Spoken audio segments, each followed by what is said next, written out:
Hello મિત્રો, સ્વાગત છે તમારું આજના અમારા વિડીયોમાં।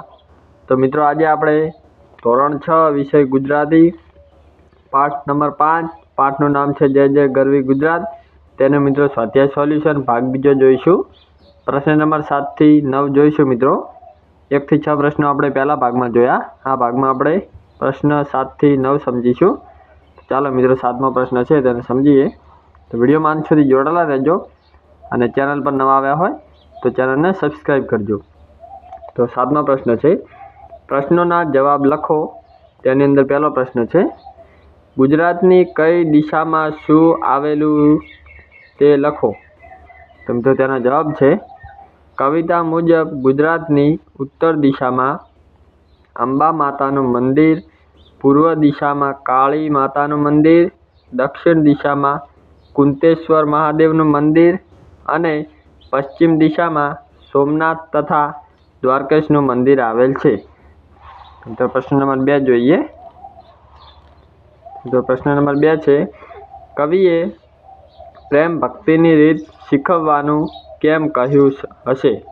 તેનો જવાબ છે, પ્રેમ અને ભક્તિ એ ગુજરાતની ગૌરવ ગાથાના પાયાના તત્વો છે।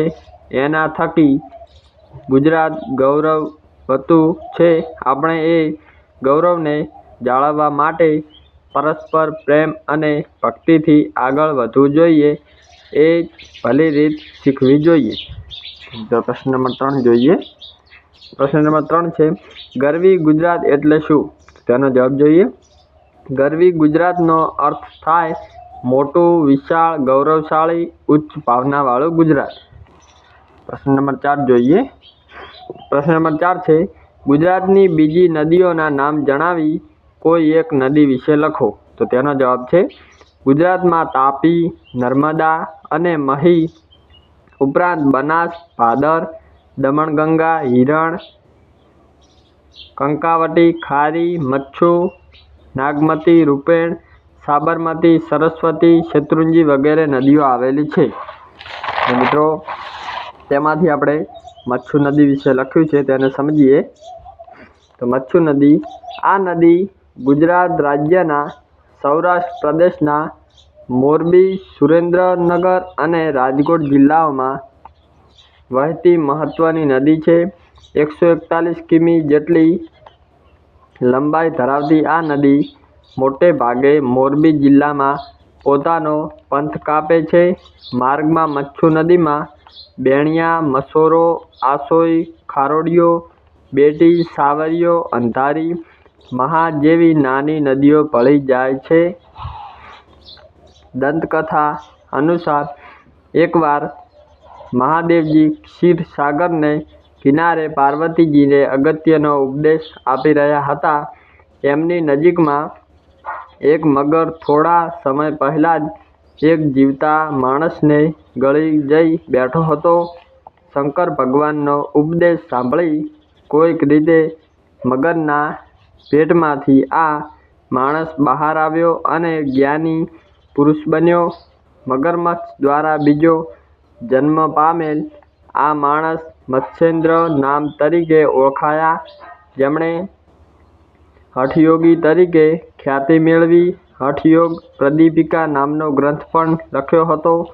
મત્સ્યેન્દ્રનાથના એક ગૌરવશાળી શિષ્ય ગોરખનાથે ગુરુની પુત્રો પ્રત્યેની વધુ પડતી આસક્તિ હોઈ બંને પુત્રોને નદી કિનારે મારી નાખ્યા। આ બંને પુત્રોને નદીના માછલાનો અવતાર મળ્યો। આમ મત્સ્ય કે મત્સ્ય પરથી નામ નદી મચ્છુ તરીકે ઓળખાવા લાગી। તો મિત્રો પ્રશ્ન નંબર 5 જોઈએ। પ્રશ્ન નંબર 5 છે, ગુજરાતના મહિમા વિશે લખો। તો તેનો જવાબ જોઈએ, ગુજરાત ભારતની પશ્ચિમે આવેલું એક સમૃદ્ધ રાજ્ય છે। ગુજરાતની ધરતી પર નર્મદા, તાપી, મહી, સાબરમતી જેવી મોટી મોટી નદીઓ વહે છે। ગુજરાતની સમૃદ્ધિમાં આ નદીઓનો મોટો ફાળો છે। ગિરનાર, પાવાગઢ, ચોટીલા, શેત્રુંજય જેવા પર્વતોથી ગુજરાત રળિયામણું લાગે છે। આગળ જોઈએ મિત્રો, ગુજરાતમાં સોમનાથ, દ્વારકા, પાલીતાણા, અંબાજી, વડતાલ અને ડાકોર જેવા પ્રસિદ્ધ યાત્રાધામો આવેલા છે. અહીં દર વર્ષે લાખો યાત્રાળુઓ દર્શન કરવા આવે છે. ગુજરાતને વિશાળ દરિયા કિનારો મળ્યો છે. તેના કિનારે કંડલા, વેરાવળ, બેડી, માંડવી જેવા સમૃદ્ધ બંદરો આવેલા છે. ગુજરાતના ઉભરાટ, તિથલ, સાપુતારા અને ચોરવાડ જેવા પ્રવાસ ધામો પ્રવાસીઓને આકર્ષે છે.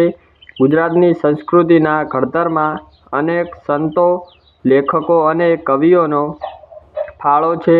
નરસિંહ મહેતા, મીરાબાઈ, અખો, દયારામ, નર્મદ, કલાપી, મેઘાણી, કનૈયાલાલ, મુનશી, ઉમાશંકર જોશી, સુંદરમ, ગિજુભાઈ જેવા સંતો અને સાહિત્યકારોએ ગુજરાતી સાહિત્યને સમૃદ્ધ કર્યું છે. ગાંધીજી અને સરદાર વલ્લભભાઈ પટેલ જેવા મહાપુરુષોએ આપણા દેશને આઝાદી અપાવી છે. ઠક્કર બાબા અને રવિશંકર મહારાજ જેવા સમાજસેવકો ગુજરાતની ભૂમિના નવરત્નો છે. આગળ જોઈએ મિત્રો. ગુજરાતીઓ સાહસિક વેપારીઓ છે. પ્રાચીન કાળથી જ ગુજરાતી વેપારીઓ પરદેશ સાથે વેપાર ખેડતા રહ્યા છે. આઝાદી પછી ગુજરાતે પ્રગતિની હરણફાળ ભરી છે. ખેતીવાડી, શિક્ષણ, વાહન વ્યવહાર, ઉદ્યોગો વગેરે ક્ષેત્રોમાં તેણે ઘણો વિકાસ સાધ્યો છે. તો મિત્રો પ્રશ્ન નંબર 6 જોઈએ.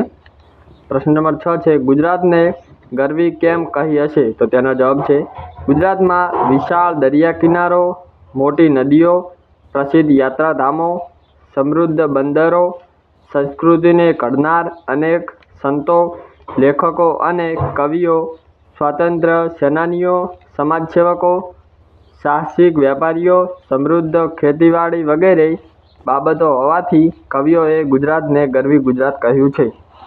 તો પ્રશ્ન નંબર 8 જોઈએ. પ્રશ્ન નંબર 8 છે, કાવ્ય પંક્તિ સમજાવો. તો જો કાવ્ય પંક્તિ છે, તે રંગ થકી પણ અધિક સરસ રંગ થશે સત્વરે માત, શુભ સુકુન દિશે મધ્યા શોભશે વીતી ગઈ છે રાત. તો મિત્રો તેને સમજીએ. હે માં ગુર્જરી અત્યારે છે તેનાથી પણ વધુ સારી કીર્તિ નજીકના ભવિષ્યમાં પ્રાપ્ત થશે. ખરાબ સમય વીતી ગયો છે, સારો સમય આવવાના કલ્યાણકારી શુભ સંકેતો પ્રાપ્ત થઈ રહ્યા છે. તો પ્રશ્ન નંબર 9 છે, ઉદાહરણ મુજબ નીચે આપેલ બે શબ્દોનો એક વાક્યમાં ઉપયોગ લખો. તો જોઈ શકો છો અહીં આપણને ઉદાહરણ આપેલ છે. આપણે ઉદાહરણ જોઈએ. ઉદાહરણ છે કમ્પ્યુટર તો વેદવ્યાસ. તો વાક્ય આપેલ છે, કમ્પ્યુટરમાંથી વેદવ્યાસનો ફોટો જડ્યો. તો તે રીતે આપણે વાક્ય બનાવ્યા છે. પહેલું છે ફ્રીજ અને ચંપલ. તો તેના પરથી આપણે વાક્ય બનાવ્યું છે, અમે નવું ફ્રીજ લેવા ગયા ત્યારે બાજુની દુકાનમાંથી મારા ચપ્પલ પણ લેતા આવ્યા. તો બીજા નંબરનું છે ચા અને જીરાફ. તો હું ચા પીતા પીતા ટીવીમાં જીરાફ જોઈ રહ્યો હતો. ત્રીજું છે ફોન અને કાગળ. હું ફોન પર મારી બહેનને કાગળનું લખાણ વાંચી સંભળાવતો હતો. ચોથું છે ખીલી અને પાતાળ. હું દિવાલ પર ખીલી લગાવતો હતો ત્યારે ટીવીમાં પાતાળ રાજા બલિની વાર્તા આવતી હતી. અને છેલ્લું મિત્રો 5મું છે કાચ અને પપ્પા. મારા પપ્પા દર રવિવારે બારીના કાચ સાફ કરે છે. તો મિત્રો આ તો આપણું ધોરણ 6 વિષય ગુજરાતી પાઠ નંબર 5 જય જય ગરવી ગુજરાતનું સ્વાધ્યાય સોલ્યુશન. તો મિત્રો વિડીયો કેવો લાગ્યો ખાસ કમેન્ટ કરીને જણાવજો. જો વિડીયો સારો લાગ્યો તો લાઇક કરજો અને ચેનલ પર નવા આવ્યા હોય તો અમારી યુટ્યુબ ચેનલ સંજય ગુજરાતી પાઠશાળાને સબસ્ક્રાઈબ કરજો.